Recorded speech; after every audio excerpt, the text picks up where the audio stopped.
When I first started my fitness journey, I was like, okay, I just need to lose a little bit of weight, maybe build a little bit of muscle, and I'll be good. I did that, and I was like, okay, I'm scrawny, I'm flat.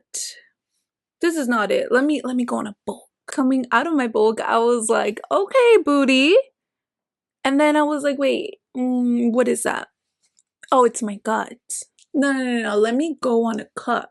And when I tell you, my Instagram was flooded with ads for filler, Botox, BBLs, tummy tucks. And I was eating it all up. I was like, you know what? I recently saw an interview from Leah from Love Island, and she was talking about Rob, who was her like first love interest in the show. If you don't know, where have you been? But she was talking about Rob and a comment that he made about not feeling sexually attracted to her, or not, I think it was like not feeling a sexual connection. And she started crying. It was a Call Her Daddy podcast, and she started crying, and she was like, that is like the worst thing that you could say to a woman, because I was questioning my looks, I was questioning like my confidence, I wasn't feeling good about myself, I just felt so shitty and so disgusting. And again, if you don't know, let me tell you, Leah, she's bad. That woman is gorgeous. Everyone knows it. And the fact that even a woman like herself could be dealing with insecurities, it was a big eye-opener for me. And there is always something, thanks to this beautiful, wonderful internet, that likes to make 12 out of 10s famous. Obviously, we're human and we like to see pretty faces. It's hard to not feel insecure at times, especially with things going in and out of style, new trends, new surgical procedures. You need filler, but oh, don't get filler face. A little syringe on the lips won't hurt. Oh, but don't look like a duck. This is how I resolve my cortisol face. It's hard. I know. It's hard to not compare ourselves to others that we see online. To not feel like there is always something that we should change about ourselves. But it's not about changing every single little thing that makes us insecure. It's about learning to be and feel confident despite our insecurities, and yes, maybe changing a little things here and there, but ultimately accepting the fact that confidence is just a little muscle we have to learn to grow and develop.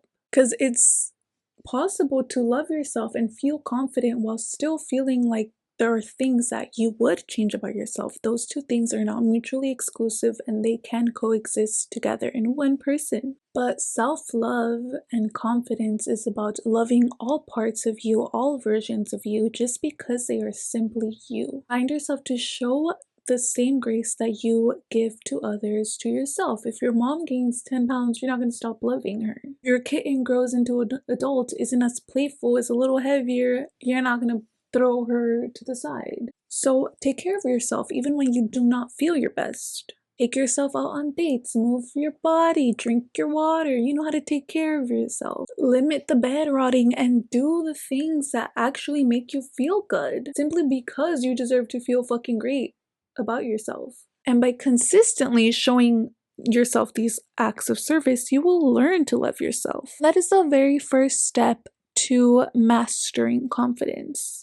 Learning to love yourself unconditionally is a first step. It is the base of confidence. Then that second layer is going to be to create a detailed picture of what a confident version of yourself looks like. I want you to visualize this person, this confident version of yourself, in as much detail as possible. Think about the body language they have. They standing up straight and tall. They walk with purpose. They making consistent eye contact during conversation. Or their hand gestures opening and inviting. What type of clothes do they wear? Do they take care of their appearance? Do they get their lashes done, their nails done, their hair done? How do they carry themselves in social situations? Maybe they're cute and bubbly and friendly. Maybe they are mysterious. How do they interact with others, with their loved ones? Are they supportive, respectful, or assertive? What hobbies or activities do they enjoy doing? Are they a little fitness girly, a little wellness girly? And are they actively pursuing passions and activities that align with who they are. And once you have really thought about who this person is, now you're gonna implement your vision. You're gonna embody these traits in your daily life, because guess what, babes? Guess what? Change, confidence, it requires physical action. I know. It's hard.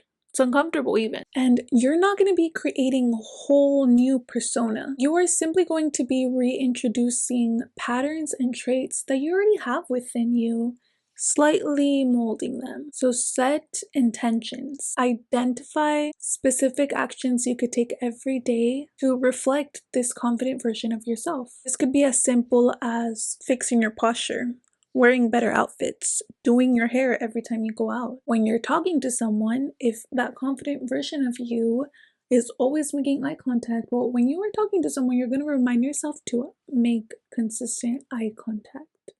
And embrace these uncomfortable changes. Forming these new habits and breaking old ones, it's going to feel uncomfortable because they're not natural to us. If I'm always slouching, which I am, if I'm always slouching, always looking down, always talking low, when I try to go like this, it's going to feel unnatural. It's going to feel kind of awkward and hard, and I'm going to probably go back to this, but then I'm going to remind myself, no, you need to get it together. Okay, it is definitely normal to face some sort of resistance when you're trying to change these patterns, but persistence is key. This journey to a more confident you, it may take a very long time, but as long as you're persistent and consistent, you're gonna get there. But like I said, it's gonna take a while, so give yourself a lot of grace and give yourself a lot of time. Don't expect to go from super insecure and super shy to super bubbly, super energetic, or whatever it is overnight. It's definitely not going to work like that. You're going to realize that when you start embodying this confident version of you, it could look like simply doing things that you think are good traits to have.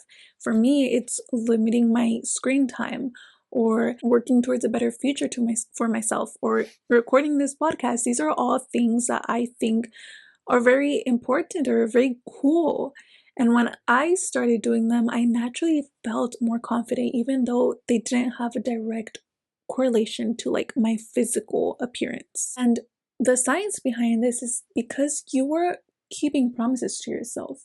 If I told myself I want to start a podcast, and if I am actively posting and recording podcasts, then that is me keeping a promise to myself. And seeing us keep these promises to ourselves becomes a confident booster, because each time that you follow through, you are reinforcing your ability to trust and care for yourself. And this sense of reliability and self-respect will contribute significantly to your overall confidence. When you establish a solid sense of security and self-trust, you become almost untouchable, because you've worked hard to become your best friend, the best possible caretaker that you could be for yourself. And no one can diminish the value of that accomplishment. And this internal security is what allows you to navigate life with greater ease, even when you are feeling a little insecure. So while some of your insecurities may not ever go away, I wish my nose was perkier, but I'm probably not gonna invest in a rhinoplasty in a nose job, because it's just too much money. So that insecurity is probably gonna stay there forever, but I'm not letting it stop me from going out, because I have other things that are making me feel more confident. And envisioning a confident version of you and embodying those traits can lead to profound changes in how you feel about the world and how you interact with it. So focus on building that deep sense of trust, self-respect, and security by setting intentions and embracing the uncomfortableness of change. And that was all that I had for you guys today. Thank you so much for tuning in. I hope you learned a little thing or two about confidence. And yeah, until next time, don't forget to like, comment, share, and subscribe so that we could continue to level up together. And bye!